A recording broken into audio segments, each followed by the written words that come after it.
Alright, I want to teach you about some of my favorite ways to use Equatio. It's perfectly synced with all your Google Docs, Sheets, presentations, and I know trouble I've always had is putting math equations in a slideshow, so this has been a really great help for me. I just click on the Equatio extension that I've added to Chrome, and I have a bunch of features down here. The first one I want to show you is how to link Equatio with your phone. So if you check out my iPhone, I just open up my camera and scan the QR code on the screen, and that's going to automatically link my phone to my computer, and I'm going to use it for this document right now. On my phone, I can do handwriting, I can take a picture, or I can record. So let's do some handwriting. I want to do a summation, and I just write it out like I normally would. I could even do this on my iPad, and then I think it's okay. So I'm going to save it as math. I like it, so I'm going to send it to my document.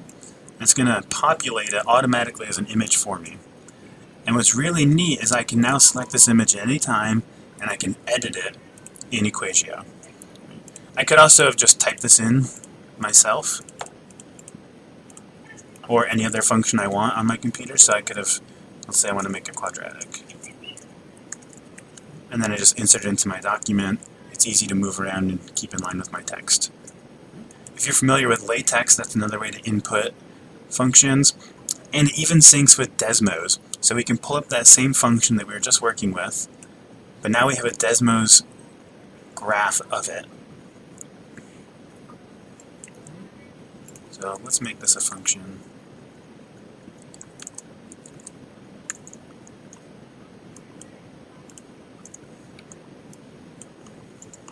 Let's shift it up 15. We just insert that graph into our document,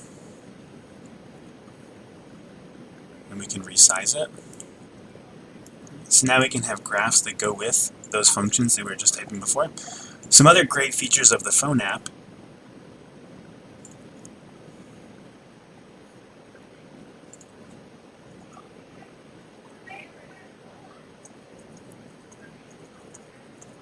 X squared plus 13 equals 27.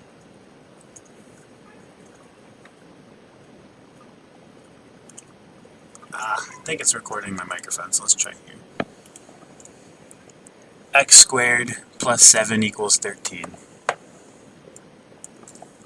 And now I can just insert it from my voice.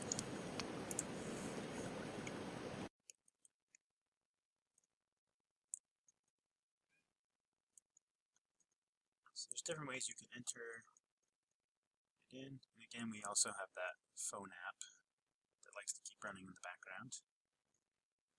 And another feature I really like is that I can just take a picture. So on my paper, I've already written out some math. I scan over it.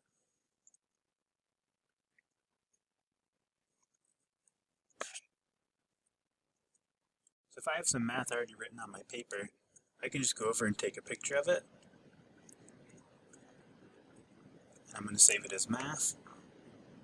And then I can choose to send it to my document. And I can keep doing this to add more and more math, especially if you have a lot of handwritten math already. Sometimes it asks you to select it, just in case it didn't quite get the best picture. But you can save it as math, and as easy as that, you have it in your document.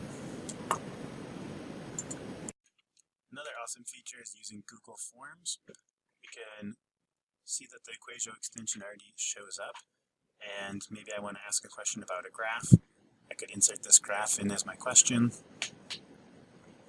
and it's automatically going to make that image for us. Plays very well with Google. And then for our answer choices, again, we can use Equatio and any of those tools we want. X squared plus 10 equals y.